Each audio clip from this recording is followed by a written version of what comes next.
Hey everybody, hey, Carlotta Berry here. Hopping on, guys. Let me tell you something.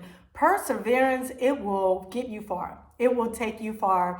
My name is Carlotta Berry, and I made a video on last night actually.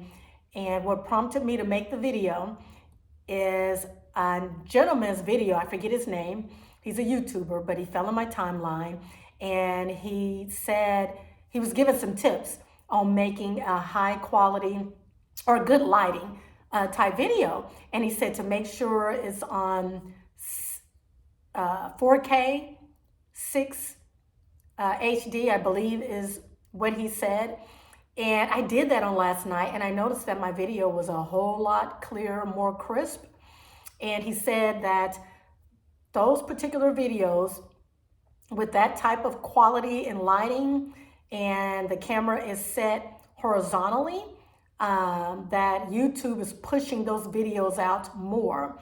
And to talk about, your day and your day as far as your work and what you do to make it through life, that sort of thing. And so anyway, this afternoon, I'm sitting here in the front room, and I'm just going to cut through the chase real quickly, guys. I had a thought in my head. I said I wanted to go ahead and share, but I could not get the definition to, a high definition, 6 to the highest, and to 4K, as he mentioned.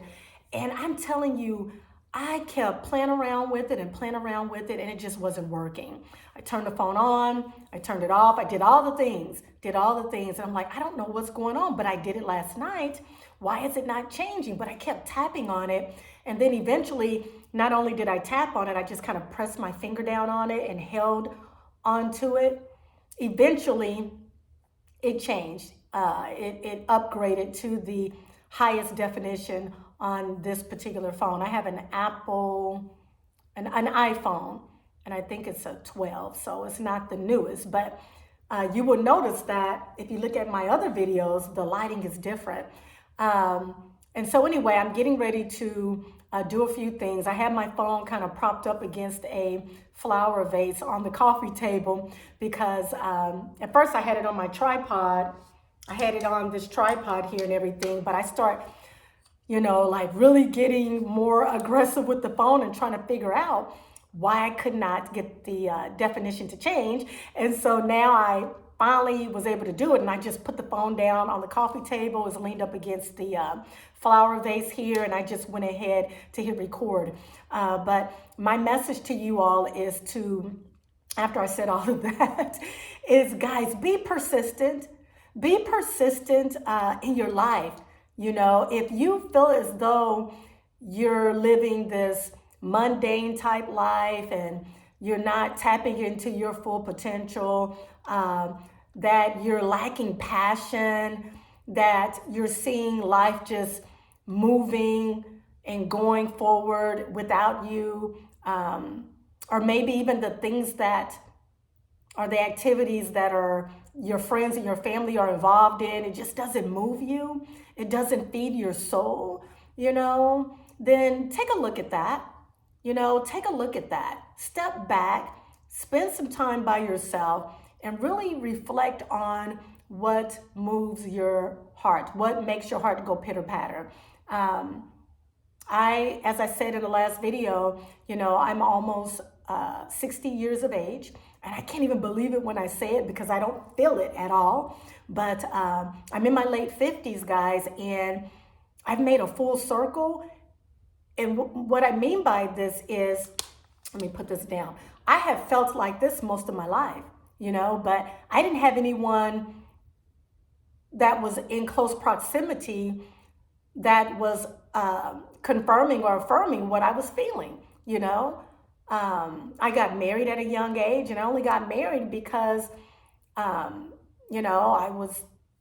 my mom and I, which I love her, God rest her soul, she has passed away, but she was very strict, and, she was doing her best to take care of me and her other 6 children.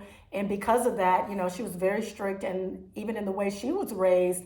And so, I'm 17 years of age, and I meet this gentleman, and I think I'm in love with him, and I marry him. And it was to get away from my mom and get out of the house. And I just saw everybody else was doing it. You know, you go to school, and if you don't go to college or whatever, you get a job and you get married and you have children and that sort of thing. So I don't have any children, but I did marry, and I just kind of fell in line. You know, I got a job, just a job, and I began to work. And all of my jobs, they lacked in passion for me. You know, I would sit around in the office and I would look at my coworkers and they seemed just as happy and, you know, and all of that. And I just could not figure it out. You know, in the last video, I said that I would leave the office, you know, in tears and wondering what is wrong with me. And then I would go to another job. And then I go to another job, and it would be the same thing, guys. I went back to school at the age of 30, and I was supposed to get a degree in communications, but I got sidetracked, and I forgot to say I divorced. So I go back to school, and my intent was to get a degree in communications and journalism. And I said this in another video, that I talked to a gentleman that was, you know, pretty, I don't know if he was prominent, but he was well known in the city as in journalism, a radio reporter, broadcaster. And he talked me out of it and said there's no money in broadcasting. And so because I really didn't trust what I was feeling on the inside, you know, and I didn't have anyone around me as a mentor. That's why it's so important to get a mentor. It's so important to get around people who are doing the things that you want to do. And I didn't have that. And even if I did have that, which I can't really recall, I don't know, maybe I didn't have enough confidence in myself. But I tell you guys, there were so many signs. I'm looking out the window, this cute little squirrel is playing on the porch here. But there were so many signs that my gifts and my passion lies in communication and relaying a message and storytelling and writing. Guys, I always thought I would be this big author, you know? And I would write books, and I would travel the world, and I would talk about the stories that I wrote about. And I would have my readers, you know, very excited and wanting to hear more about my stories. And I always believed that, you know, when I was a young kid and as I got older. But again, as I said, I got married and I got sidetracked, and because I was doing what everybody else was doing, but I always felt empty. And I would say to my then husband, I was like, there's just more to life than this. There's just more to life than just going to work and coming home and on the weekends having a little fun and then getting up and doing it all over again. But there was nobody in my circle, my community, you know, that I could touch, that was in close proximity, that was doing what I wanted to do or what I felt in my heart that I naturally could do. And so I just would fall back in line and do the status quo. And so years later, here I am, full circle, back to what I've always felt when I was this young adult. So my message to you, my friends, you know, if you know that there's a void in your life, if you feel an emptiness in your life, in your career path, the job that you're doing, you know that you're not been valued, you know that you're being overlooked, you know that, that they really don't care about you making it or not. They care about the company, that you are simply a worker bee and you're getting this paycheck, and God bless the paycheck and the health benefits. You know, that's a wonderful thing because so many people don't have it. But you know that your soul is crying out for more. And you could even have a lot of resources and a lot of money, and you still feel the void. You still feel the emptiness. Because God created you, That's the Holy Spirit. That's God talking to you. And you want to pull back and get by yourself and with God and read his word and really talk to him. And he's going to start giving you signs, and he will bring people alongside of you, and you will feel an unsettledness, an unsettling that you can't shake. You know, you will feel an unsettling that you can't shake. I just don't believe that life is supposed to be just black, white, and gray. Life is to be vibrant with purples and orange and yellow, and I mean vibrancy. Life is not to be simply endured. Life is to be enjoyed. Life is to be a light, illuminating God's light out into the world and encouraging others to do the same. Do you know there are so many people that are getting up every morning or every night, and they're settling with just the fact that they have a paycheck and they're paying their bills and they made it through. And they put food on the table and all of that. And that's great. That's wonderful. That is such a blessing. I don't want you all to misunderstand what I'm saying. But what I'm saying, for the people who know that you're not living up to your full potential, and you know that you have this burning desire on the inside of you to do more. You know you're created for more. I'm talking to you. I'm talking to you. And as we live a life of intentionality, doing all that we can to tap into our gifts and talents so that we can bless others, stay humble, be grateful, because Lord knows I am so grateful, and I know that God has blessed me tremendously. But because I can't shake what I'm feeling on the inside, then I have to yield to that, and I have to do things differently. Because if not, I will live out the rest of my days on this treadmill. You know, when you're on a treadmill, you're not going anywhere. You can run as fast as you can, and you're not going anywhere.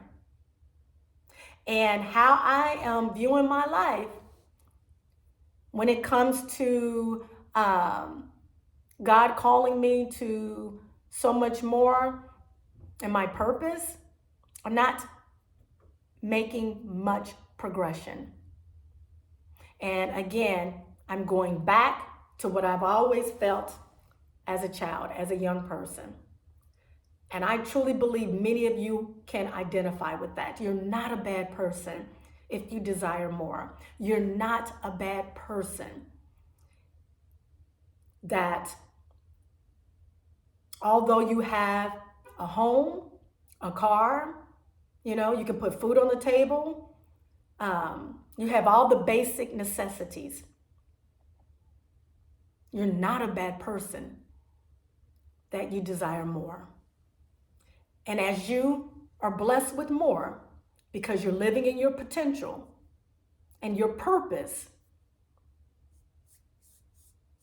then you will be able to bless others. And then others will come alongside of you. You know, others will come alongside of you, and they will believe in themselves more. I've met some people who have really encouraged me. I mean, I have not met them in purpose. I'm sorry, I have not met them in person. But I know a few people from afar, and they are my mentors from afar. And I see them doing it, and they're blessing so many people. And that's what I want to do in the way that God created me to do it. is to bless so many other people. So anyway, guys, I'm going to go ahead and end. I thank you so much for listening. And just know that you bring joy to me by listening, watching, commenting. And I pray and I hope that if I inspired you, if I tugged at your heart, if you can identify with what I'm saying, I pray and hope that you subscribe, because by subscribing, then that means that I will reach more people. I will reach my audience, and I can bless so many other people. And I truly believe that, I'm in the will of God. And I promise I will continue to stay humble and to be as authentic as I can, honest and true and faithful. But I truly believe that God has created me for so much more, and He has created you for so much more. We are put on this earth to praise and worship God.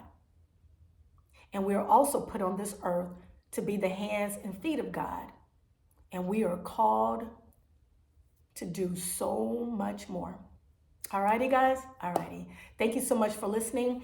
Always know that God is real. He loves you. He's rooting for each and every last one of us to win. Alrighty?